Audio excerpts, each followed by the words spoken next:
있습니다. 오늘 예수님께서 귀먹고 말더듬은 자를 고쳐주신 본문의 사건입니다. 마가복음 우리 7장 31절부터 37절은 귀먹고 말더듬은 사람을 고쳐준 사건입니다.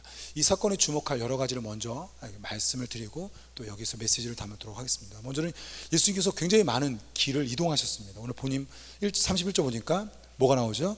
두로지바, 그 다음에 시돈을 지나서 데가볼리 지나서 갈릴리 호수에 온 것 된 겁니다. 그러니까 많은 길을 지냈다라고 표현할 수 있어요. 근데 여기에서 또 하나 주목할 수 있습니다. 다르게 볼 수도 있는 거예요. 뭐냐면 어느 다른 곳에서는 사역을 안 한 거예요. 그러니까 지금 이게 우리 지명으로 제일 이해하기 쉽게 할게요. 서울에서 부산 간 거예요. 그러면 지나가면서 수원도 들리고 천안도 들리고 대전도 들리고 대구도 들리고 부산도 들리잖아요. 그럼 무수히 많은 지역과 무수히 많은 시간과 무수히 많은 사람들을 만나요. 그러면 항상 예수님께서는 그곳에서 사역을 펼치셨어요. 근데 지금 예수님께서는 사역을 멈추시고 뭐만 한 거예요? 이동만 한 거예요. 그리고 딱 부산에 도착한 거예요. 딱 갈릴리 호수에 도착한 거예요. 그러니까 제자들의 상태가 어떨까요? 너무 계속 이동만 했기 때문에 지쳤어요. 또한 어떻게 해요? 좀 재미없었어요. 중간중간마다 오병이어나 귀신들의 나를 내쫓고 무수히 많은 사람들이 따라다니면서 순간순간 놀라운 재미들과 어떤 깨달음이 있었어요. 근데 너무나 지루한 일정이었어요. 왜? 계속 이동만 했기 때문입니다. 근데 여러분, 이 이동 부분에서 끝나서 오늘 귀먹고 말더듬은 자를 고치는데요. 그럼 그 사람 입장에서 볼게요. 그 사람 입장에서 볼 때 어땠을까요? 이렇게 되는 거죠. 무수히 많은 지역과 무수히 많은 사역들과 무수히 많은 사람들을 패스하고 이 사람 만나려고 온 거야. 만약에 시간적으로, 그러니까 7일이라고 하면 20일이라는 시간으로 본다고 한다면 20일 동안 딱 한 사람 고쳐주는 거야. 이 사람 고쳐주는 거야. 그러니까 이 사람이 얼마나 주목받은 사람이에요. 아무것도 안 하고 아무 사람도 안 만나고 오직 이동만 하면서 이 사람만 하고. 그러니까 이 사람 입장에서 볼 때 그냥 예수님께서 고쳐줬다고 할 수 있지만 한 10일, 20일이라는 시간으로 본다고 한다면 이건 굉장히 특별한 사람이에요. 누구는 알 수 있을까요? 12명의 제자는 알 수 있을까요? 당신 대단한 사람이에요. 지금까지 예수님께서 침묵하고 계시다가 지금 쉬었다가 처음으로 당신을 고쳐주는 거예요. 특별히 여러분 성경을 읽어보시면 알겠지만요, 귀먹고 말더듬은 자를 고치신 사건은요 마가복음에 밖에 기록되어 있지 않아요. 다른 성경에선 기록되지 않고 유일하게 여기에 기록되어 있습니다. 그럼에도 불구하고 이 사건이 지금 제가 설명한 것보다 더 주목받는 이유는 딱 하나입니다. 뭐냐? 고치는 방법이 독특했기 때문입니다. 고치는 방법이 독특했기 때문입니다. 첫 번째로 우리 한번 33절 34절 같이 한번 읽어볼까요? 33절 34절입니다. 시작. 예수께서 그 사람을 따로 데리고 무리를 떠나사 손가락을 그 양 귀에 넣고 침을 뱉어 그의 혈에 손을 대시며 하늘을 우러러 탄식하시며 그에게 이르시되 에바다라 하시니 이는 열리라는 뜻이라 라고 합니다. 여러분, 먼저 무리에게로 떨어뜨렸어요. 무리에게로 떨어뜨렸어요. 그렇게 기적을 베푼 적이 없거든요. 무리가 있는 데서 항상 증명하셨어요. 근데 무리에게서 분리시켰습니다. 또한 어떻게 했죠? 양 귀에 손을 집어넣은 다음에 자기 손에, 좀 설명이 한국 성경에 좀 아쉽지만 자기 손에 침을 뱉었습니다. 그것이 좀 빠져 있어요. 생략돼 있어요. 원 성경에 자기 손에 침을 뱉고, 여러분 그 침 묻은 예수님의 손을 그 사람 혀에 댔어요. 자, 그 다음에 이제 하늘을 보면서 막 안타까운 탄식의 소리를 하신 다음에 에바다 하면서 고침을 받았습니다. 여러분, 한번 예수님 떠나서 이런 의사에게 치료 받겠어요? 물론 아프면 받겠죠. 만약에 여러분 제가 안수기도를 하는데 우리 고경희 권사님 제가 침 뱉고 머리다 이렇게 안수하는 거예요. 좋겠어요? 그래도 정말 좋아하시는 표정이 대단하시네요. 우리 좀 더러운 겁니다. 우리 여러분 성경의 시대나 지금 시대나 동일한 문화가 있어요. 뭐 예를 들면 이런 겁니다. 개를 무시했었어요. 그러니까 개를 가지고 야, 너 개 닮았어. 이 개 자식아 뭐 이렇게 하면은 다 욕이에요. 근데 그거는 성경 시대에도 동일해요. 또 동일한 게 있어요. 침이에요. 침은 부정한 걸로 속해 있어요. 그래서 그 당시나 지금이나 똑같이 좋지 않아요. 그래서 여러분, 이 사람을 고친 배경도 독특하고 이 사람을 고친 사건도 독특합니다. 아마도 예수님의 메시지가 담겨져 있죠. 세 가지입니다. 하나는 분리, 하나는 사인, 하나는 탄식입니다. 오늘 이 시간 이 세 가지를 다 설교하기에는 양이 너무나 길고요. 오늘 이 분리, 사인, 탄식 중에 우리 분리만 살펴보겠습니다. 예수님께서 하시는 사역, 그러니까 하나님의 일의 특징이 있습니다. 하나는 분리, 하나는 사인, 하나는 탄식이에요. 한번 세 가지 한번 우리 외울 수 있도록. 하나님이 내 인생 가운데 이렇게 일을 하세요. 하나는 어떻게요? 분리. 또 하나는 어떻게요? 사인. 또 하나는 어떻게요? 탄식. 이 세 가지 일들을 아마 이번 주와 다음 주 한번 살펴보도록 하겠습니다. 첫 번째입니다. 예수님은 어떻게 일하세요? 하나님이 우리 인생 가운데 어떤 식으로 일하세요? 분리의 형태로 일하십니다. 오늘 다시 한번 우리 앞부분 33절 앞부분 한번 읽어볼까요? 시작. 예수께서 그 사람을 따로 데리고 무리를 떠나사. 그런데 여러분, 이 사람이 어떻게 예수님께 나올 수 있게끔 되었죠? 함께 32절입니다. 시작. 사람들이 귀먹고 말다듬은 자를 데리고 예수께 나와 안수하여 주시기를 간구하거늘. 이 사람이 나온 거예요? 사람들이 데리고 나온 거예요? 사람들이 데리고 나온 거예요. 그러니까 사람들 때문에 어쩌면 이 사람이 나올 수 있었던 거예요. 근데 예수님은 그걸 아셨겠죠. 왜냐면 하나님이기 때문에. 그럼에도 불구하고 예수님은 그 사람들과 이 사람을 분리시킵니다. 여러분 아셔야 돼요. 예수님의 사역 중에 하나는, 하나님의 사역 중에 하나는 분리입니다. 그럼에도 불구하고 성경에서 굉장히 많이 강조하는 것은 하나됨과 함께함과 연합이에요.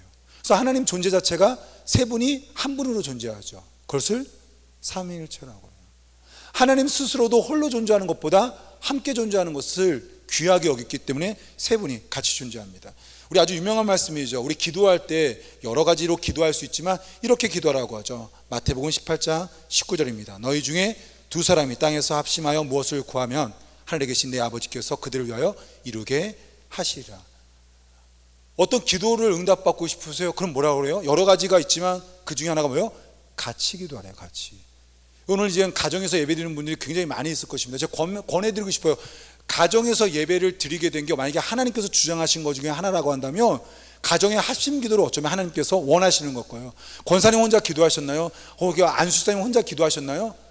그걸 원치 않는 거고 자녀들과 함께 지금 온 식구가 함께 기도하기를 원하셔서 어쩌면 우리를 가정별로 흩은 걸지도 모르겠어요. 여러분 꼭 기억하세요. 어떤 기도 제목들이 응답되지 않다면 꼭 식구들끼리 저녁마다 그 제목을 1분씩 2분씩 함께 한번 기도해 보세요. 예를 들면 이런 겁니다. 이사를 하고 싶어요. 근데 가격이 안 맞아요. 어떤 집들이 잘 안 나와요. 저는 권해드리고 싶어요. 가족이 함께 기도하십시오. 성경에서 분명히 나왔죠. 두 사람이 땅에서 합심하여 무엇이든지 구하며. 여러분 예수님께서 제자들 12제자를 부르셨습니다. 3년 동안 사역하셨어요. 제자를 제자답게 만드시는 방법이 뭐였어요? 함께하는 거였어요. 함께하는 거였어요. 에베소 4장 3절 말씀, 평안에 매는 줄로 성령이 하나 되게 하신 것을 힘써 지키라. 성령이 하나 되게 하신 것을 힘써 지키라 그랬어요. 몸도 하나요, 성령도 한 분이시니. 성경의 많은 부분에 있어서 연합 하나됨을 강조합니다. 그러나 때에 따라 특별한 경우에 분리를 행하셨어요. 때에 따라 예수님께서는, 하나님께서 분리를 행했어요.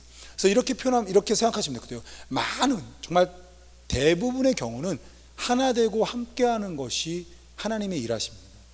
그러나 특수한 내 인생에서, 아니면 여러분이 처한 공동체에서 어떠한 특별한 시간, 특별한 경우에는 분리가 하나님의 뜻이에요. 대표적으로 하나님께서 분리하시는 것을 볼 수 있는 게 마지막 날이죠. 무엇과 무엇을 분리한다고 했죠? 천국 백성과 지옥 백성을 분리한다고 했습니다. 그래서 우리 유명한 말씀 있죠. 알곡과 가라지의 분리. 하나님께서 행하시는 것은요, 무조건 연합만이 아닙니다. 분리의 일을 해요. 그것도 마지막 날에는 반드시 우리 양과 염소, 마태복음 25장의 비유죠. 오른편에 또 한편은 왼편에 분리하십니다. 야곱 가족을 구원하기 위해서 하나님께서 행하신 것이 있어요. 그것이 뭐였어요? 요셉을 분리시켰어요. 특별히 여러분 요셉이 분리되어서 애굽의 총리가 된 것도 있지만 가장 그가 분리되었던 사람은 누구냐면 아버지 야곱이었어요. 왜냐하면 너무나 편애했기 때문에 야곱 밑에서, 또한 그 질투하는 형들 밑에서 요셉이 살았다고 한다면 그는 인물이 될 수 없었을 거예요. 야곱 밑에 있었던 요셉은 반드시 한계성이 있어서 하나님의 뜻을 담을 수 있는 인물이 되게 해서 하나님께서 하신 것은 바로 그 사랑하는 아버지 야곱과 요셉이 분리되는 거였어요. 여러분, 그냥 우리는 일상을 살아가면서도 이 분리가 중요한 걸 알 겁니다. 예를 들면 우리 청년 중에 어떠한 고시를 준비하는 친구가 있어요. 1년 동안 도서관을 끌고요, 아침 6시부터 저녁 9시, 10시까지 공부를 합니다. 어머, 나 이제 친구 안 만날 거야. 그러면 어떤 어머니께서 너 왕따니? 너 제정신이니? 그런 분이 어디 있어요? 내가 기도할게, 너 응원할게. 왜요? 단기간 동안 어떠한 열매를 맺기 위해서 분리를 해야 된다는 것은 우리 모두가 다 이해하는 바예요. 이건 세상 사람들도 다 동의하는 바입니다. 대표적으로 여러분, 또한 우리 일상에서 꼭 분리해야 될 게 뭘까요? 저는 결혼이라고 여겨져요. 어저께도 신혼부부가 저에게 인사하러 왔는데요, 창세기 1장 24절 아주 유명한 말씀이죠. 이러므로 남자가 부모를 떠나 그 아내와 합하여 한 몸을 이루어주리라. 결혼에 세 원리가 기록되어 있습니다. 남자가 부모를 떠나야 됩니다. 아내와 합해야 됩니다. 한 몸을 이루어야 돼요. 결혼의 세 가지 원리인데요, 반드시 알아야 될 게 뭐예요? 부모님이 자녀가 결혼했을 때 관여를 덜 하셔야 돼요. 여러분, 어머님이 요리를 잘해요? 우리 새색시가 요리를 잘해요? 뭐 요리사 출신 외에는 거의 어머님이 요리를 훨씬 더 잘할 거예요. 요리를 계속 해다 바친다고 표현할까요? 주면 절대로 그 며느리는요, 음식 솜씨가 늘어나지 않을 거예요. 특별히 정서적으로 독립해야 됩니다. 예를 들어 이런 겁니다. 어떠한 사안을 결정해요. 예를 들어 직장을 옮기는 걸 결정합니다. 남편의. 그럼 여러분, 부모님께 물어볼 수 있고 지혜를, 조언을 구할 수 있어요. 근데 누구의 결정이 더 중요해요? 배우자의 결정이에요.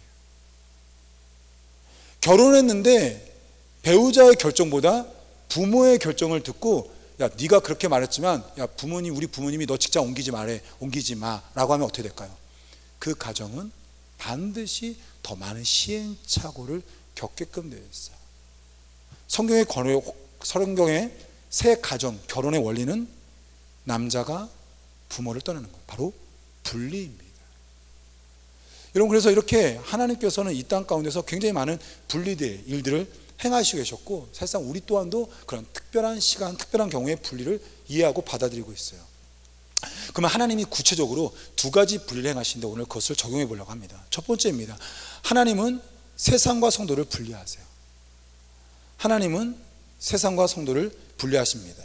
우리는 세상 속에 살고 있어요. 그러나 어느 순간에 세상과 우리를요, 구분시키고 분리합니다. 여러분, 오늘 예수님께서 고치기 위해서 이 사람들과 함께 분리하는 것을 볼 수가 있어요. 여러분 아시겠지만 예수님은 하나님이세요. 굳이 분리하지 않고 뚝 하고 어떻게 해요? 고칠 수가 있습니다. 그럼에도 불구하고 왜 분리했을까요? 어쩌면 이 사람을 위한 거죠. 여러분 한번 보세요. 사람들이 이 사람을 데리고 왔었을 때 장애를 갖고 있어요. 성경엔 장애를 가진 사람들이 대부분 구약 성경에 보면 알겠지만 어떤 사람이냐? 부정한 자예요. 그래서 이 장애우들은 대부분 가난했어요. 그리고 거지예요. 그럼에도 불구하고 이 사람을 데려왔다고 한다면 분명히 이 사람은 그 마을에서, 그 도시에서 뭐랄까요? 유력자예요. 그러니까 부자나 뭔가 특별한 사람이어서 이 사람을 무시할 수가 없었어요. 그러니까 사람들이 아마 이 사람이 누군지 나와 있지 않지만 어쩌면 장로일 수 있고 어쩌면 그 마을에서 굉장히 존귀함을 받는 사람이에요. 그래서 그 사람이 부정함에도 불구하고 낫기를 바랬었고, 그 사람은 예수님이 온 소식을 알 수가 없잖아요. 왜냐하면 귀먹고 말할 수가 없기 때문에 다른 사람이 소식을 듣고 예수님 곁에 끌고 온 거예요. 그러니까 이 사람은 굉장히 부정한 장애를 갖고 있지만 그 온 마을에서 굉장히 사랑받고 인정받는 사람이었어요. 근데 예수님께서 어떻게 고쳐주려고 했어요? 침 뱉어가지고 고쳐주려고 하니까 사람들이 만약에 어린시라고 한다면 무슨 하는 거야 하면서 어떻게 해요? 막았겠죠. 그게 예수님은 충분히 이러한 형태를 하지 않을 수 있지만 혹여 사람들이 요동함으로 이 사람이 예수님의 치료 방법을 거절할 수 있어서 혹여 이러한 은혜를 못 받을까 봐 사람들의 요동함을 분리시켜서 예수님이 따로 이적을 행하신 거였습니다. 성도들이 살아가기 위해서 세상과 정말 어떤 관계를 갖냐는 너무너무 중요합니다. 저는 많은 성도들을 만났잖아요. 한 청년을 잊지 못합니다. 신앙이 한순간에 쑥쑥 자라나는 거예요. 너무나 놀라울 정도로. 언제부터였냐? 불신자 남자친구와 헤어졌을 때부터였어요. 저희 교회 자매 아니니까 여러분 누군지 생각하지 마시고요. 한 자매가 있었는데 너무너무 신앙이 막 뜨겁게 자라는 거예요. 근데 그 시기가 언제부터였냐? 놀랍게도 불신자 남자친구와 헤어질 때부터였어요. 세상과의 관계를 우리는 무시할 수 없습니다. 여러분 TV야 오라 뭐 할 수는 있죠. 그러나 한 주간 동안 성경 한 번도 안 보고 기도 한 번도 안 한 거예요. 한번 손들어 보실래요? 일주일 동안 한 번도 성경 안 보고 기도 안 한 분들. 네, 또 식구들끼리 또 손들면 또 굉장히 민망하겠죠. 주일 예배 드릴 수 있겠죠. 은혜 받을 수 있을 거예요. 근데 우리 무시할 수 없어요. 일주일 동안 성경을 매일 보고 기도를 매일 했을 때 그 주일 예배가 어땠어요? 세상에 여러분 저는 그래요. 주일 예배는요 주중 예배로 결정나요. 사람들은 생각하죠. 주일 예배 한 방이면 은혜 가운데 간다고. 아니요. 해본 사람은 알 거예요. 여러분 다 알 거예요. 매일매일 기도했던 내 일주일의 주일 예배와 매일매일 기도하지 않고 TV 보고 내가 원하는 대로 취미생활하고 했던 일주일의 그 주일 예배가 얼마나 달랐는지. 뭐예요? 우리가 세상 속에 있지만 세상과 어떠한 관계를 맺냐는 굉장히 영향을 많이 끼치는 거예요. 우리의 신앙. 저는 목자들 지금 청년 목자들 신방하고 있습니다. 목자들이 가장 좋아하는 것 중에 하나가 뭘까요? 토요일 날 세상과 구분된 거예요. 7시부터 10시 반까지 저와 함께하고 10시 반 이후에 12시 심지어 1시까지 교제 모임을 해요. 7시부터 1시 엄청납니다. 목자를 하다가 그만뒀던 많은 사람들이 가장 크게 뭐냐면 토요일 날 밤을 사수한 거예요. 원하도 원치 않다. 근데 그것이 무너진 다음에 신앙이 무너지는 것들을 너무나 많은 목자들이 고백하는 거예요. 그래서 목자의 유익이 뭐냐? 목사님과 함께 하면서 내가 세상과 구별된 토요일 저녁을 보낸 게 이 주일에 어마어마한 영향을 끼쳤다는 거예요. 우리 인간관계에서 제일 많이 비유하는 거죠. 모닥불을 폈어요. 여러분 어디에 앉아야 돼요? 어디에 앉아야 돼요? 가까이 앉아야 돼요? 멀리 앉아야 돼요?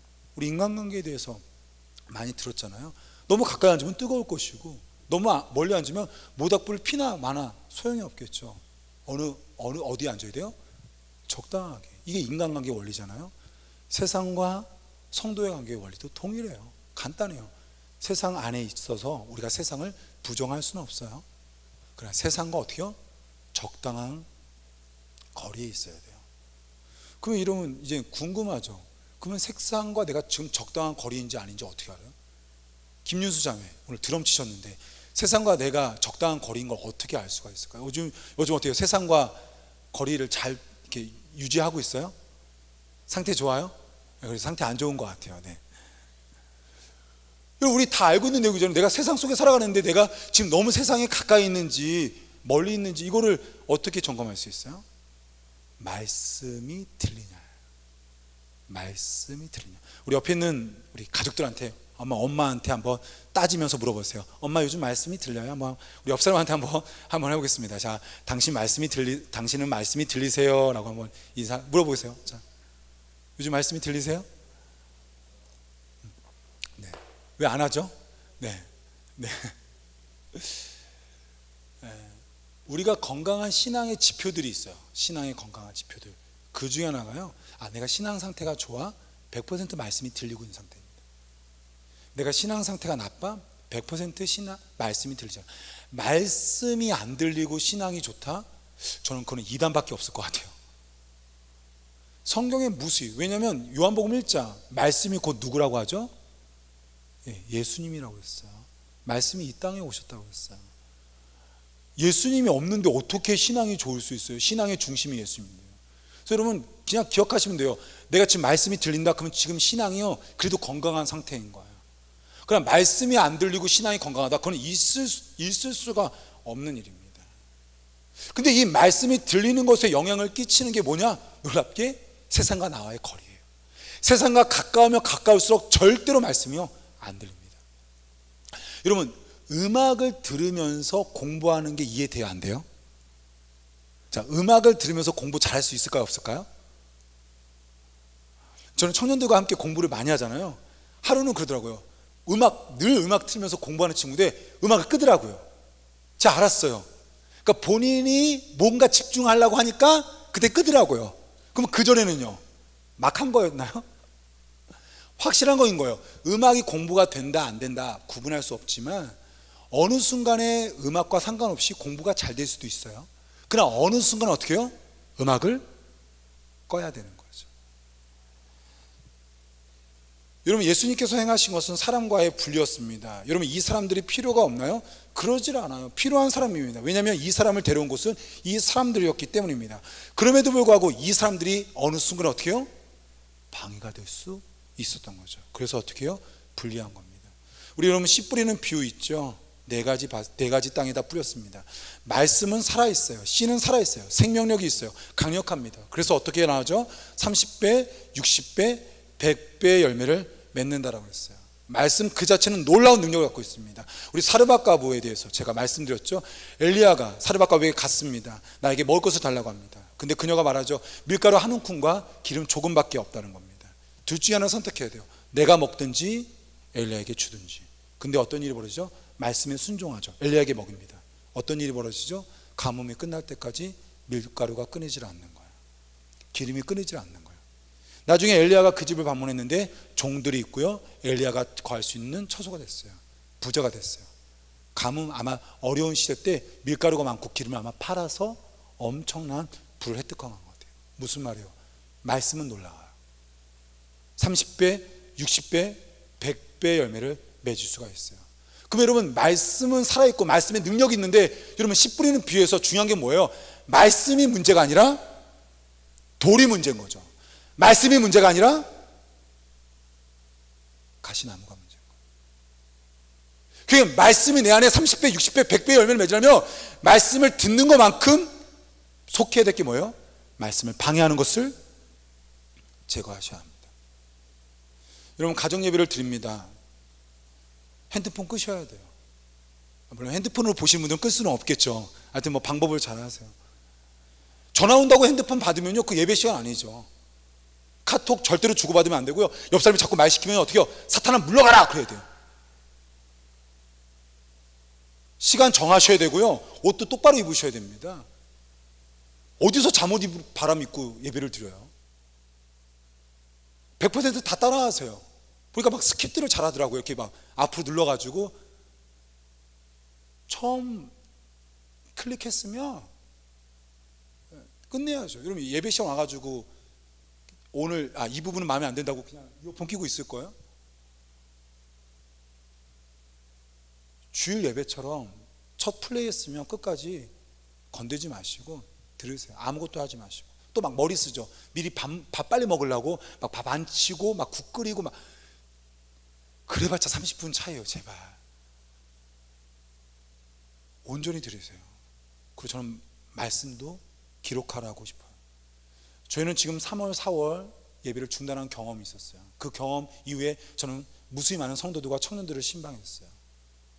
대표적으로 여러분, 나눔입니다. 나눔. 우리 끝나고 4개의 나눔이 있습니다. 그 중에 다라고는 권하지 않아요. 3개, 2개를요 한 가정과 안 한 가정이요 확실히 차가 나요. 전 물어봐요. 정말 물어봐요. 나눔했냐고. 청년들한테 물어봐요. 장로님 아들이거든요. 저 물어봐요. 니네 아버님 나눔했니? 저희 아버님 안 해요. 장로님이 안 하시더라고요.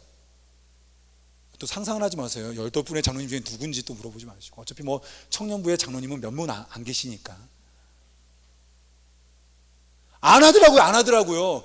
그러니까 어떻게 해요? 말씀을 어떻게 해요? 30배, 60배, 100배의 열매가 있다고 했잖아요. 그건 뭐예요? 100% 순종하는 거예요. 하라고요. 한 가정들 얘기 들으면 엄청난 변화가 일어나는 거예요. 여러분, 그 질문 만들려고 애썼어요. 제가. 제발 순종하셔서 그 질문 가지고 끝나고 하고 나서 밥을 먹어도 충분한 시간이니, 예전 같았으면 오후 예배도 또한 그 다음에 목자 교육도 없잖아요. 그 시간에 비하면 이거 충분한 시간이에요. 여유를 가지고 한 명 한 명 질문하고 그들의 생각을 들으면서 은혜를 가장 받았을 때 그 가운데 역사를 계속해서 이끌어 가세요. 두 번째입니다. 하나님이 일하시는 것 중에 분리라고 그랬어요. 그 중에 세상과 우리를 분리한다고 했어요. 그러나 여러분, 그것만 있지 않습니다. 무엇과 무엇을 분리냐? 성도와 성도를 분리시키세요. 성도와 성도를 분리시키세요. 여러분, 뭐 유명한 말씀이죠. 사도행전 8장에 예루살렘에 엄청난 핍박들이 몰려왔습니다. 근데 여러분, 어떤 일이 벌어지죠? 초대교회 예루살렘에 모였던 기독교인들이 핍박 때문에 흩어졌는데 그 복음이 어떻게 해요?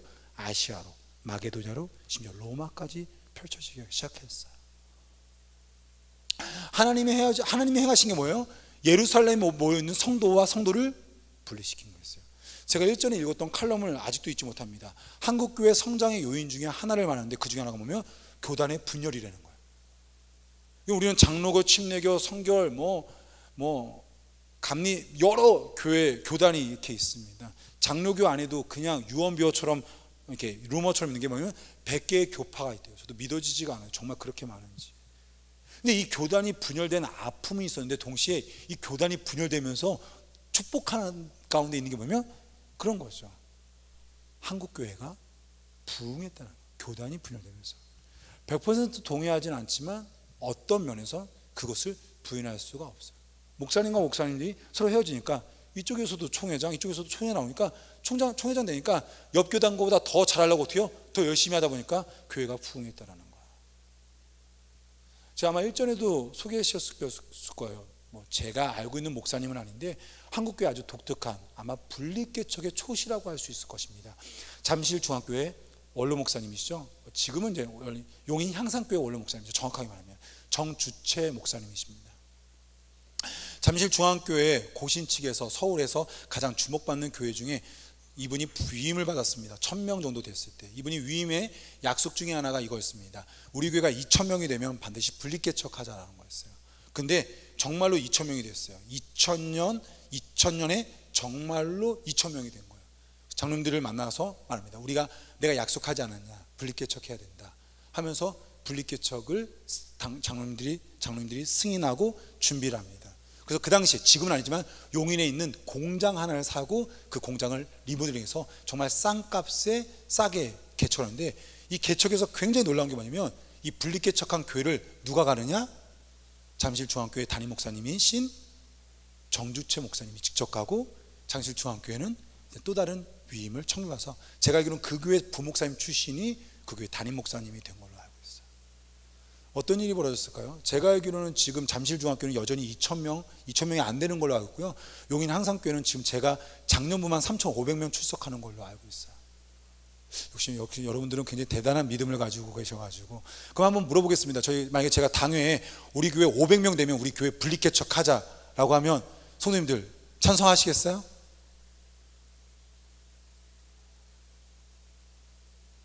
여러분 이렇게 놀라운 일이 벌어지잖아요. 자, 다시 한번 물어볼게요.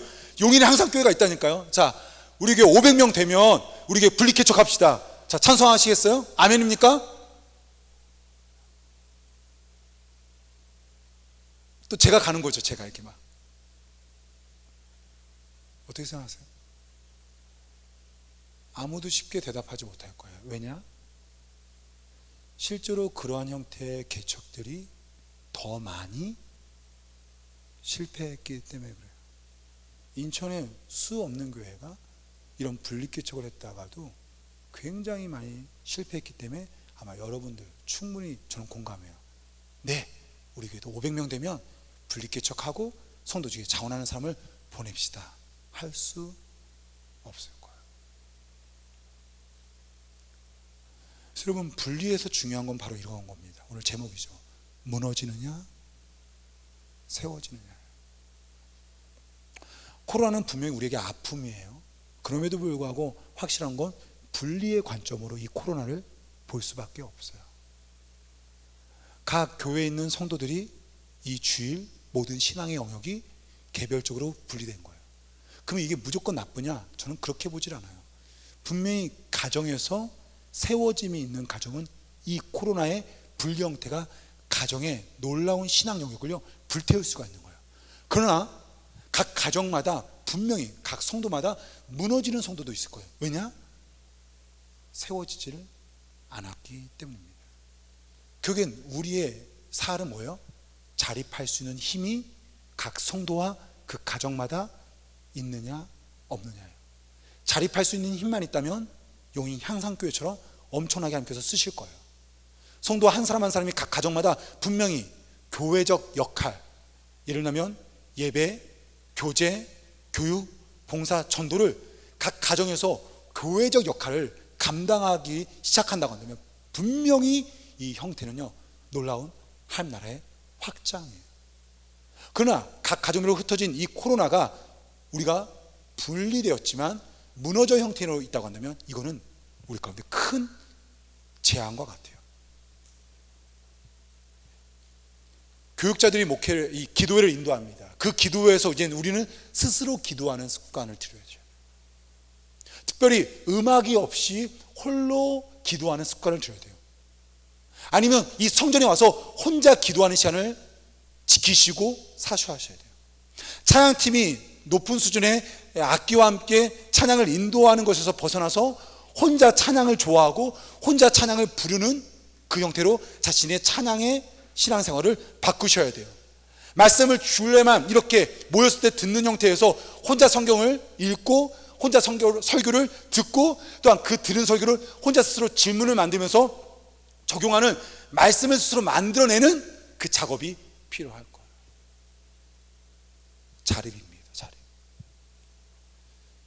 저는 코로나는 마지막을 위한 경고와 같다라고 여겨집니다.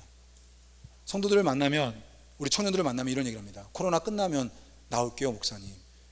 이젠 속으로 웃어요 제가. 왜요? 끝날 것 같아요? 제가 말하지만 끝난다 해도요, 이건 반드시 1년, 2년, 3년 어느 순간에 또다시 무조건 이 전염병은 또 돌아요.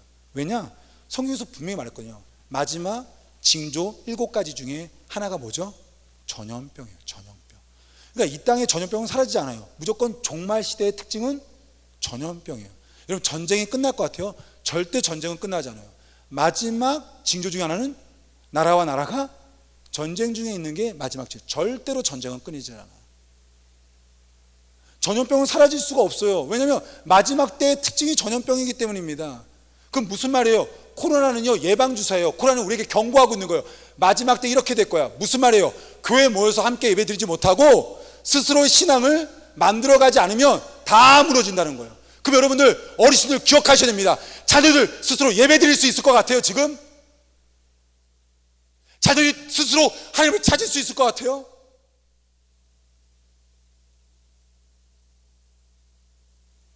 그것까지 놓지 않으면 그 자녀는 홀로 무너지는 거죠. 제가 아는 동료가 중국 선교사님입니다. 지난 2년 전에 끊임없이 공항으로 끌려갔습니다. 수없이 공안이 끌고 가자 자녀가 3명인데요 막내가 4살인가 그때 4살이었어요. 이 3명의 자녀, 4살, 제가 알기로는 6살, 7살, 저희 자녀들이랑 거의 비슷해요. 무슨 교육했냐? 저 놀랐어요.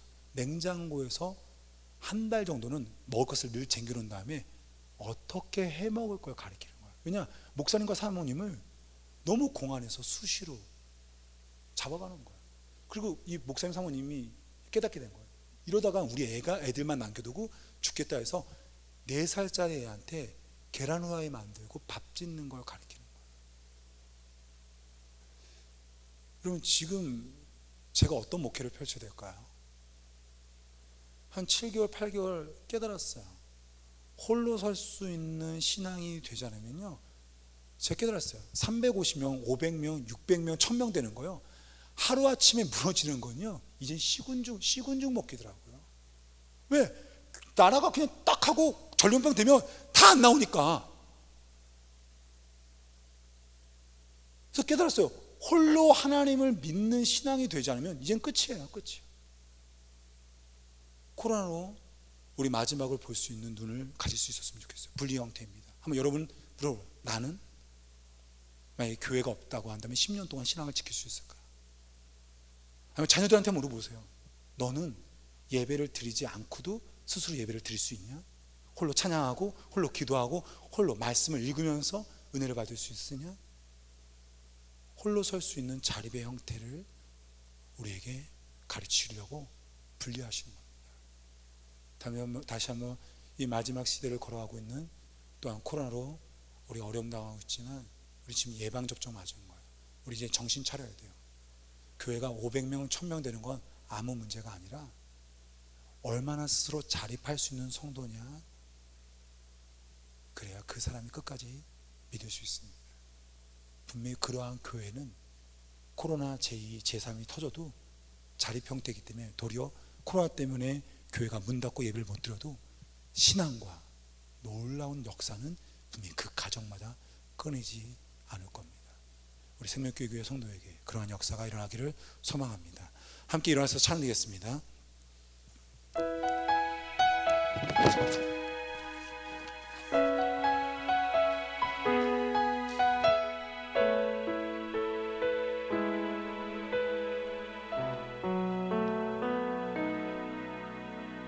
다쳐진 마음에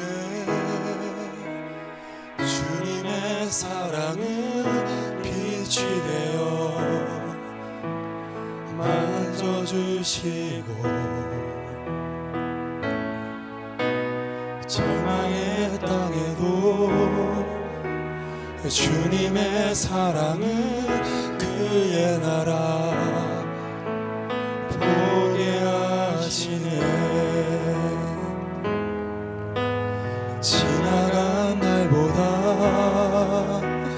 허락한 오늘에 또 새로운 은혜 주시니 영원히 빛나는 그 사랑 안에서 나의 삶은 완성되어 가네. 소망 없는 인생에 소망 없는 인생에 아픔 속에도 내 아버지 주님의 사랑 노래하리라. 세월 지나 세상이 끝난다 해도 나 오직 주를 찬양하. 소망 없는 인생의 아픔 속에도 소망 없는 인생의 아픔 속에도 내 아버지 주님의 사랑 노래하리라. 세월 지나 세상이 끝난다 해도 나 오직 주를 찬양하리라. 첫 번째 기도 제목입니다. 하나님의 하신 일 중에 하나가 분리입니다. 우리는 세상 속에 살아가고 있습니다. 건강한 신앙인이 되려면 세상과 건강한 거리를 두셔야 됩니다. 말씀이 들리는지, 말씀이 들리는지. 지금 말씀이 안 들린다고 한다면 지금 방해 요소가 있는 겁니다. 세상에 너무 가까이 있는 것이지 무엇인지 발견하시고 세상과의 거리를 적당히 안전하게 둘 수 있기를 원합니다. 발견하시죠. TV가 될 수도 있고 세상에 내 친구들과의 만남일 수 있습니다. 그 무엇이 될 수 있습니다. 그거 끊지 않으면 30배, 60배, 100배 열매를 맺는 말씀의 역사가 일어나지 않습니다. 함께 기도합니다. 하나님 아버지 인도하여 주시옵소서. 하나님 아버지 역사하여 주시기를 원합니다. 하나님 아버지 인도하여 주옵소서. 아버지 세상과 주님 아름다운 관계를 맺길 간절히 원합니다. 말씀이 들려야 됩니다. 30배, 6배, 100배 놀라운 열매를 맺는 아버지 이 하나님의 말씀이 우리에게 들려지길 간절히 원합니다. 오 주님 인도하여 주셔서, 오 주님 인하여 주셔서 아버지 인도하여 주시길 간절히 원합니다. 하나님 우리 모두에게 말씀하여 주시길 간절히 원합니다. 아버지 하여 아버지 인하여 주셔서 오 주님 방해 요소가 무엇인지요, 돌이 무엇인지요, 가시나무가 무엇인지요 아버지 하나님 하옵소서. 하게 하옵소서. 오 주님 하게 하기를 원합니다. 오 정하게 하기를 원합니다. 하나님 인도하여 주셔서, 하나님 이끌어 주셔서 다쳐진 마음에 주님의 사랑은 다쳐진 마음에 주님의 사랑은 빛이 되어 만져주시고 절망의 땅에도 주님의 사랑은 그의 나라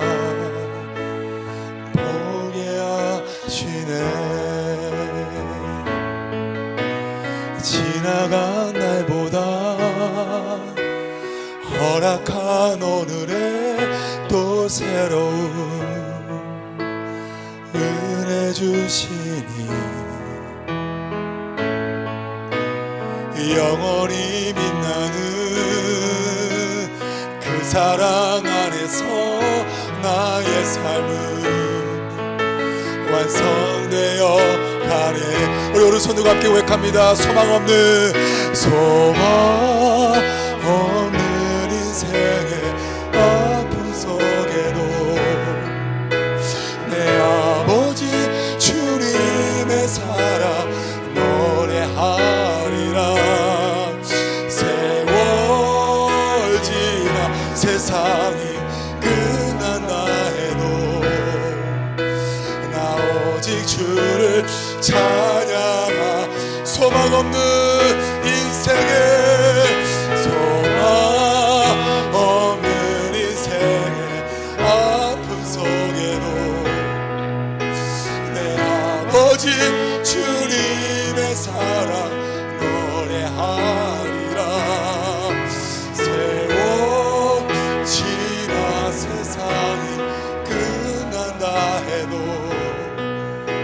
나 오직 주를 찬양하리라. 하나님이 분리하시는데 성도와 성도를 분리할 때가 있습니다. 성도와 성도를. 그것은 더 큰 하나님의 나라가 확장되기 위함이죠. 초대교회를 분리시켰습니다. 한국교회를 분리시켰습니다.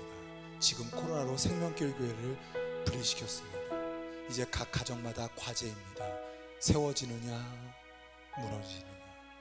우리 가정에는 예배가 있느냐, 교제가 있느냐, 교육이 있느냐, 봉사가 있느냐, 전도가 있느냐. 이젠 가정별로 전도하셔야 됩니다. 이젠 가정별로 독거노인, 홀로 사시는 어르신들에게 봉사하셔야 됩니다. 하나님 아버지, 생명길 교회를 불쌍히 여겨 주옵소서. 무너지는 가정이 없게 하시고 세워지는 놀라운 역사가 일어나게 하옵소서. 이 일이 우리에게 아픔과 고통이지만 도리어 하나님 나라가 확장되어지는 하나님의 놀라운 일들이 펼쳐지는 순간들 되게 하여 주옵소서. 우리 주님 이름 부르고 함께 기도합니다. 주여